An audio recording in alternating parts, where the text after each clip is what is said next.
നമസ്കാരം. ഇറാനെ ആക്രമിച്ച ട്രംപ് അമേരിക്കയ്ക്കെതിരെ ബോംബ് വർഷം.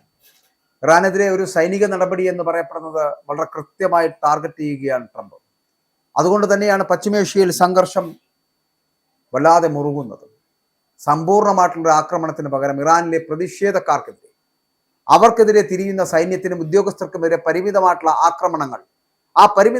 ആക്രമണങ്ങൾ നടത്തി ഇറാനെ തകർക്കുക.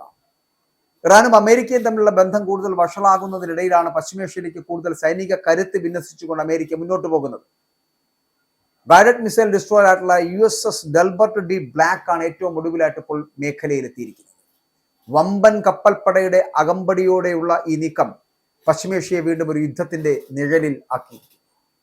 ഇറാനെതിരെ കടുത്ത നിലപാട് സ്വീകരിക്കുന്ന അമേരിക്കൻ പ്രസിഡന്റ് ഡൊണാൾഡ് ട്രംപ് വിമാനവാഹിനി കപ്പലായിട്ടുള്ള USS എബ്രഹാം ലിങ്കന്റെ നേതൃത്വത്തിൽ ഒരു ഭീമൻ യുദ്ധക്കപ്പൽ വ്യൂഹം തന്നെ ഇറാൻ ലക്ഷ്യമാക്കി നീങ്ങുന്നതായിട്ട് തന്നെയാണ് കഴിഞ്ഞ ദിവസത്തുള്ള വെളിപ്പെടുത്തലുകൾ വന്നത്. 6 ഡിസ്ട്രോയറുകൾ, USS എബ്രഹാം ലിങ്കൻ വിമാനവാഹിനി, നിരവധി ചെറു പോർക്കപ്പലുകൾ എന്നിവയാണ് ഇപ്പോൾ ആ തീരങ്ങളിലേക്ക് അടുത്തുകൊണ്ടിരിക്കുന്നത്.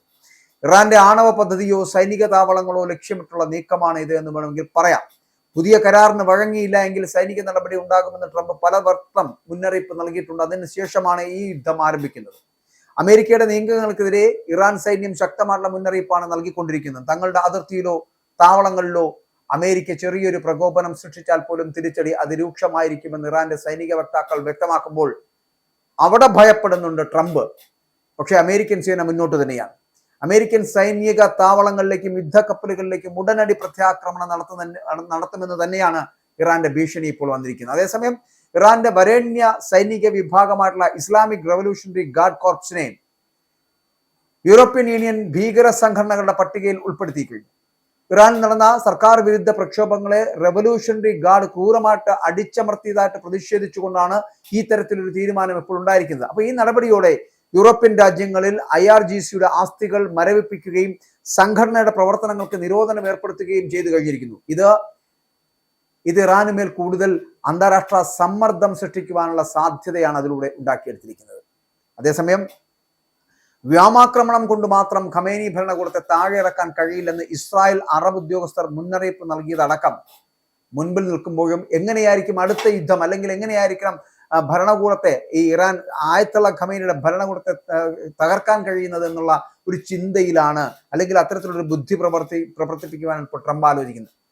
ഈ മാസം ആദ്യം നടന്ന രാജ്യവ്യാപകമായിട്ടുള്ള പ്രതിഷേധങ്ങളെ അടിച്ചമർത്തുകയും ആയിരക്കണക്കിന് ആളുകളെ കൊലപ്പെടുത്തുകയും ചെയ്ത സാഹചര്യത്തിൽ ഇറാനിൽ ഒരു ഭരണകൂട മാറ്റത്തിന് ട്രംപ് സാഹചര്യം ഒരുക്കുവാൻ ആഗ്രഹിക്കുന്നതായിട്ട് തന്നെയാണ് പലപ്പോഴും നമുക്കറിയാം. ഈ അത്തരത്തിലുള്ള ചർച്ചകളാണ് പുറത്തു വരുന്നത്. പക്ഷെ ട്രംപിന്റെ ആവശ്യം അംഗീകരിക്കുവാൻ ഒരിക്കലും ഇറാൻ തയ്യാറല്ല. അക്രമങ്ങൾക്ക് ഉത്തരവാദികളെന്ന് വാഷിംഗ്ടൺ കരുതുന്ന കമാൻഡർമാരെയും സ്ഥാപനങ്ങളെയും ആക്രമിച്ചുകൊണ്ട് ഭരണം പിടിച്ചെടുക്കുക എന്നതാണ് ലക്ഷ്യം. ഇത് സർക്കാർ സുരക്ഷാ കെട്ടിടങ്ങൾ പിടിച്ചെടുക്കുവാൻ പ്രതിഷേധക്കാർക്ക് ആത്മവിശ്വാസം നൽകി കഴിഞ്ഞിരിക്കുന്നു. അവർ അത്തരത്തിലുള്ള പ്രതിഷേധങ്ങൾ അവിടെ നടത്തിയിരുന്നു. എന്നിരുന്നാലും അവിടെ ഈ സൈനിക നീക്കം വേണോ എന്ന കാര്യത്തിൽ ട്രംപ് ഇപ്പോൾ ആലോചിക്കുന്നത് എന്തുകൊണ്ട് എന്നാൽ, ഇറാന്റെ കൈവശമുള്ള ബാലിസ്റ്റിക് മിസൈലുകൾ ഏത് നിമിഷം വേണമെങ്കിലും പതിക്കാം. അത് അമേരിക്കയിൽ മാത്രമല്ല, അമേരിക്കയോട് സഖ്യകക്ഷികളായി നിൽക്കുന്ന ഏതൊരു രാജ്യത്തും പതിക്കാം. ഇസ്രായേലും തുർക്കിയും ഒമാനും ഖത്തറും അടക്കമുള്ള എല്ലാ UAE രാഷ്ട്രങ്ങളിലും ഗൾഫ് രാജ്യങ്ങളിലടക്കം അത്തരത്തിലുള്ള മിസൈലുകൾ പതിക്കുകയും വലിയ നാശനഷ്ടങ്ങൾ ഉണ്ടാകുകയും ചെയ്യുന്നുള്ള ഒരു മുന്നറിയിപ്പ് ഇസ്രായേൽ അടക്കം അമേരിക്കയ്ക്ക് നൽകുമ്പോഴാണ് ഈ പിന്നാക്ക ചിന്ത ആരംഭിക്കുന്നത് എന്നതാണ്. ഇവിടെ മിഡിൽ ഈസ്റ്റിലെ US സഖ്യകക്ഷികളിലേക്ക് എത്താൻ ശേഷിയുള്ള ബാലിസ്റ്റിക് മിസൈൽ കേന്ദ്രങ്ങൾ അല്ലെങ്കിൽ ആണവ സമ്പുഷ്ടീകരണ പദ്ധതികൾ എന്നിവ ലക്ഷ്യമിട്ടുള്ള വലിയൊരു ആക്രമണവും ട്രംപിന്റെ സഹായികൾ ചർച്ച ചെയ്യുന്ന ഒരു സാഹചര്യത്തിലേക്ക് എത്തപ്പെടുമ്പോൾ അതിനുള്ളൊരു തിരിച്ചടി എന്ന് പറയപ്പെടുന്ന ഭീകരമായിരിക്കും. ഇസ്രായേലിനെതിരെയുള്ള തങ്ങളുടെ ഏക പ്രതിരോധ മാർഗമായിട്ട് കാണുന്ന മിസൈലുകളുടെ കാര്യത്തിൽ ഒത്തുതീർപ്പിന് ഇറാൻ തയ്യാറാകാത്ത സാഹചര്യത്തിൽ ഇസ്രായേലിനെ തകർക്കുമെന്നുള്ള കാര്യത്തിൽ തർക്കമില്ല. ഇറാൻ അടിച്ചമർത്തൽ തുടരുന്ന പക്ഷം ഇടപെടുമെന്ന് ട്രംപ് ആവർത്തിച്ച് മുന്നറിയിപ്പ് നൽകുമ്പോഴും പക്ഷേ ആക്രമിക്കാൻ ധൈര്യമില്ലാതായി പോകുന്നു. അപ്പോൾ ഇതിന് പിന്നാലെയാണ് ഈ ആഴ്ച US വിമാനവാഹിനി കപ്പലും യുദ്ധക്കപ്പലുകളും മിഡിൽ ഈസ്റ്റിൽ എത്തിച്ചേർന്നത്. ഇതോടുകൂടി ട്രംപിന്റെ അല്ലെങ്കിൽ അമേരിക്കയുടെ സൈനിക ശേഷി വർദ്ധിപ്പിച്ചിരിക്കുന്നു എന്നുള്ളതാണ്. എന്നാൽ ഇവിടെ US ആക്രമണം അല്ലെങ്കിൽ അമേരിക്കയുടെ ആക്രമണം ഗുണത്തെക്കാളേറെ ദോഷം ചെയ്യുമെന്ന് തന്നെയാണ് 4 അറബ് ഉദ്യോഗസ്ഥരടക്കം 3 പാശ്ചാത്യ നയതന്ത്രജ്ഞരുമൊക്കെ വലിയ ആശങ്ക പ്രകടിപ്പിക്കുന്നത്. ഒരു യുദ്ധത്തിനുള്ള സമയമല്ല ഇതെന്നാണ് പറയുന്നത്. 1979 ഇസ്ലാമിക് വിപ്ലവത്തിന് ശേഷമുള്ള ഏറ്റവും ക്രൂരമായിട്ടുള്ള അടിച്ചമർത്തലിൽ പകച്ചു നിൽക്കുന്ന ജനങ്ങളെ തെരുവിലിറക്കുന്നതിന് പകരം ഈ ആക്രമണം പ്രതിഷേധ പ്രസ്ഥാനത്തെ കൂടുതൽ ദുർബലപ്പെടുത്തിയേക്കാം. സൈന്യത്തിനുള്ളിൽ നിന്ന് വലിയ തോതിലുള്ള പിന്മാറ്റമുണ്ടാകാതെ ഇറാന്റെ പ്രതിഷേധങ്ങൾ വീരോചിതമാണ് എങ്കിലും ആയുധബലത്തിന് മുന്നിൽ നിസ്സഹായമാണ് എന്ന് മിഡിൽ ഈസ്റ്റ് തന്നെ പറയപ്പെടുന്നുണ്ട്, അവകാശപ്പെടുന്നുണ്ട്. ഇറാന്റെ വിദേശകാര്യ മന്ത്രാലയമോ US പ്രതിരോധ വകുപ്പോ വൈറ്റ് ഹൗസോ ഇതുവരെയും ഇതിനെക്കുറിച്ച് ഒരു തരത്തിലുമുള്ള പ്രതികരണങ്ങളിലേക്ക് എത്തിയിട്ടില്ല. ആണവായുധങ്ങളുടെ കാര്യങ്ങൾ ചർച്ചയ്ക്ക് തയ്യാറാകണമെന്ന് കഴിഞ്ഞ ദിവസം ഇറാനോട് ട്രംപ് ആവശ്യപ്പെടുകയും ചെയ്തിരുന്നു. ജൂണിൽ 3 ആണവ കേന്ദ്രങ്ങളിൽ നടത്തിയ ബോംബാക്രമണത്തെക്കാൾ ഭീകരമായിരിക്കും ഭാവിയിലുള്ള ആക്രമണം എന്ന് തന്നെയുള്ള മുന്നറിയിപ്പ് നൽകുമ്പോഴും മേഖലയിലുള്ള യുദ്ധക്കപ്പലുകളെ ഇറാന്റെ അടുത്തേക്ക് നീങ്ങുന്ന ഒരു കപ്പൽ വ്യൂഹം എന്ന് മാത്രമാണ് വിശേഷിപ്പിച്ചിരിക്കുന്നത്. പക്ഷെ ആ കപ്പൽ വ്യൂഹത്തിന് ലക്ഷ്യമിട്ടുള്ള ബാലിസ്റ്റിക് മിസൈലുകൾ ഇറാനിൽ നിന്ന് തൊടുത്തുവിടുകയാണെന്നുണ്ടെങ്കിൽ തകർന്ന് തരിപ്പണമാകുന്നത് അമേരിക്കയുടെ ഇത്തരത്തിലുള്ള വെല്ലുവിളികളായിരിക്കും, ഇത്തരത്തിലുള്ള കപ്പൽ വ്യൂഹങ്ങളായിരിക്കും, വിമാനവാഹിനി കപ്പലുകളായിരിക്കും. ഇറാൻ ഒരു സൈനിക ഏറ്റുമുട്ടലിന് തയ്യാറായി കഴിഞ്ഞു. പക്ഷേ വാഷിംഗ്ടൺ നയതന്ത്രത്തിന് തയ്യാറല്ല എന്ന് അദ്ദേഹം ആരോപിക്കുന്ന ഒരു സ്ഥിതിവിശേഷത്തിലേക്ക് ട്രംപ് എത്തിച്ചേർന്നിരിക്കുന്നു. അതായത് തങ്ങളുടെ ആണവ പദ്ധതി സമാധാനപരമായിട്ടുള്ള ആവശ്യങ്ങൾക്കുള്ളതാണ് എന്ന് ഇറാൻ ആവർത്തിച്ച് പ്രഖ്യാപിക്കുമ്പോഴും പരസ്പര ബഹുമാനത്തിന്റെ അടിസ്ഥാനത്തിലുള്ള ചർച്ചകൾക്ക് തയ്യാറാണ് എന്ന് പറയപ്പെടുമ്പോഴും വീണ്ടും ആക്രമിക്കപ്പെടുന്ന ഒരു സാഹചര്യം ഉണ്ടാവുകയാണ് എങ്കിൽ മുൻപെങ്ങുമില്ലാത്ത വിധം പ്രതിരോധിക്കുമെന്ന് തന്നെയാണ് ഐക്യരാഷ്ട്രസഭയിലെ ഇറാൻ ദൗത്യം വളരെ കൃത്യമായിട്ട് വ്യക്തമാക്കുന്നതും ഇറാന്റെ നേതാക്കൾ പറയുന്നത്. ഇവിടെ വ്യോമാക്രമണം കൊണ്ട് മാത്രം ഇറാൻ ഭരണകൂടത്തെ തകർക്കാൻ കഴിയുമെന്ന് വിശ്വസിച്ചിരുന്ന ട്രംപിനെ തിരുത്തുകയാണ് അവിടെ ഇസ്രായേൽ ഉദ്യോഗസ്ഥർ. അതുകൊണ്ട് മാത്രം അവിടെ കഴിയില്ല. വ്യോമാക്രമണം കൊണ്ട് ഇറാനെ തകർക്കാൻ കഴിയില്ല. ഭരണകൂടത്തെ താഴെ ഇറക്കണമെങ്കിൽ കരസേന ഇറങ്ങണം. പരമോന്നത നേതാവായിട്ടുള്ള ആയത്തുള്ള അലി ഖമേനിയെ കൊല്ലപ്പെട്ടാൽ പോലും അദ്ദേഹത്തിന് പകരം ഒരു പുതിയൊരു നേതാവ് അവിടെ വരും. ഇതൊക്കെ തിരിച്ചറിയാതെയാണ് ട്രംപിന്റെ മുന്നേറ്റം എന്ന് പറയുന്നത്. ഖമേനി ഇപ്പോൾ ഭരണകാര്യങ്ങളിൽ നിന്നൊക്കെ വിട്ടുനിൽക്കുകയാണ്, സുരക്ഷിത കേന്ദ്രങ്ങളിലാണ് എന്നൊക്കെ പറയപ്പെടുന്നുണ്ട്. നിലവിൽ ഇസ്ലാമിക് റവല്യൂഷണറി ഗാർഡ് കോർപ്സുമായിട്ട് ബന്ധപ്പെട്ടവരാണ് ഇപ്പോൾ കാര്യങ്ങൾ അവിടെ നിയന്ത്രിക്കുന്നത്. ഖമേനിയുടെ അഭാവത്തിൽ IRGC നേരിട്ട് ഭരണം പിടിച്ചെടുക്കുവാൻ സാധ്യതയുണ്ട് എന്നും ഇത് മേഖലയിൽ കൂടുതൽ സംഘർഷത്തിന് വഴിവെക്കുമെന്നും ഒക്കെ നയതന്ത്രജ്ഞർ അടക്കം ആശങ്കപ്പെടുന്ന സാഹചര്യം ഇറാനിൽ ഉണ്ടായിരിക്കുന്നു.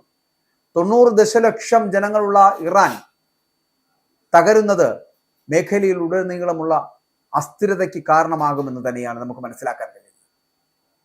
ഇത് മറ്റുള്ള രാജ്യങ്ങളെ, ഇപ്പൊ സൗദി അറേബ്യ ആണെങ്കിലും ഖത്തർ ആണെങ്കിലും ഈജിപ്റ്റ് ആണെങ്കിലും ഒക്കെ ഇത് ഭയപ്പെടുകയാണ്. കാരണം 90 ദശലക്ഷത്തോളം വരുന്ന ജനങ്ങൾ തകർന്ന് തരിപ്പണമാകുന്ന ഒരു രാജ്യത്ത് അധിവസിക്കുക എന്ന് പറയപ്പെടുന്നത് തികച്ചും യാഥാർത്ഥ്യത്തെ ഉൾക്കൊള്ളാൻ നമ്മുടെ ലോകത്തിന് കഴിയില്ല എന്നുള്ളതാണ്.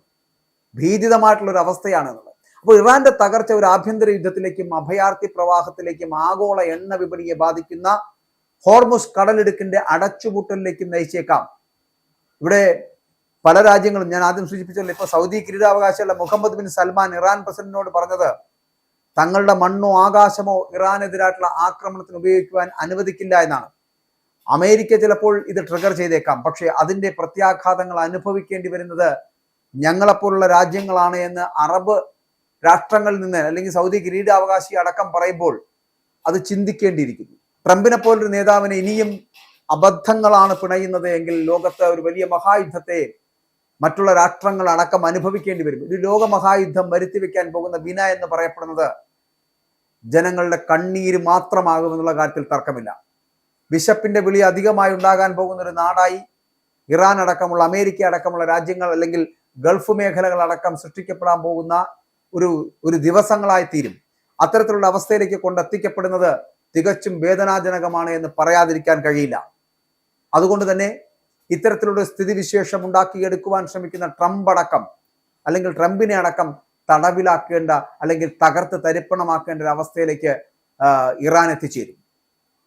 ഇറാനെ ആക്രമിച്ച് ട്രംപ് നടത്തുന്ന ഇത്തരത്തിലുള്ള നീക്കങ്ങൾ അമേരിക്കക്കെതിരെ ബോംബ് വർഷിച്ചുകൊണ്ട് മിസൈലുകൾ ആക്രമണം നടത്തിക്കൊണ്ട് അല്ലെങ്കിൽ ബാലിസ്റ്റിക് മിസൈലുകൾ ഉപയോഗിച്ചുകൊണ്ടായിരിക്കും ഇറാൻ ചെറുക്കാൻ പോകുന്നത്. ഇറാന്റെ കൃത്യമായിട്ടുള്ള പ്രതിരോധത്തെ തകർക്കുവാനോ അല്ലെങ്കിൽ പ്രതിരോധത്തിൽ തകർന്ന് തരിപ്പണമാകുവാനോ ആയിരിക്കും ട്രംപിന്റെ വിധി എന്ന് പറയപ്പെടുന്നത്.